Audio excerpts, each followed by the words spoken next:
বলো তো বন্ধুরা, এই বড় বড় মাছের নাম কি আর কত করে বা দাম হতে পারে বা দাম হয়েছে? হ্যালো বন্ধুরা, চলে এসেছি নতুন একটা ব্লগ নিয়ে। আজকে আমার দোকানের জন্য কী কী মাছ কিনে এনেছিলাম সেটাই তোমাদের দেখিয়ে দিই।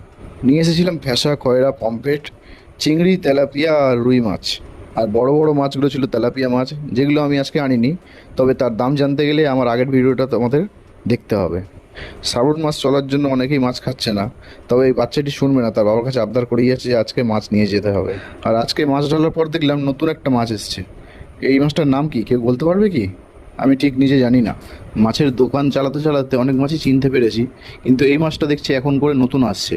তো এখনো পর্যন্ত নাম জেনে উঠতে পারিনি। অনেকে অনেক রকম নাম বলছে, কিন্তু পারফেক্ট নাম কেউ বলতে পারছে না। যাই হোক, বৌদি দোকানে এসে দেখলাম জ্যান্ত জ্যান্ত থেকে তেলাপিয়া বেছে বেছে নিচ্ছে। আর দাদা তো 500 টাকার নোট নিয়ে এসে খুচরো করতে পারছে না।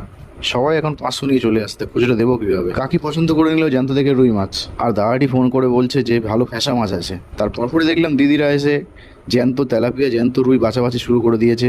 কোনটা ভালো দুজনে ডিসকাস শুরু করে দিল। আর দাদা তো ফোন করে বলছে জ্যান্ত রুইয়ের সাইজ ছোট আছে, বাড়ির জন্য একটা নেবো। তারপরে এই দাদাকে ফ্যাসা মাছ সুন্দর করে কেটে দিলাম। তারপরে দিদা এসে বললো চিংড়ি মাছ তো ছোট। এরপরে এই কাকিকে সুন্দর খয়রা মাছ দিলাম। জেঠু এসে বললো আমাকে দুগো বেড়াল আছে, খাবার নিচ্ছি। এইভাবে মাছ অনেকটা কমে আসলো।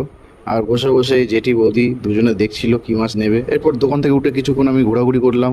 ম্যানেজার দেখছি মাছ কাটতে শুরু করেছে একজন কাস্টমারের। দাদা ম্যানেজারকে বললো মাছটা ভালো করে কেটো ভাই। এরপর কয়েকটা মাছের ডেলিভারি করার পর মাছ অনেকটা কমে গেল। বেশ বেলা পর্যন্ত অনেকক্ষণ বসেছিলাম, দুজনে গল্পই করছিলাম।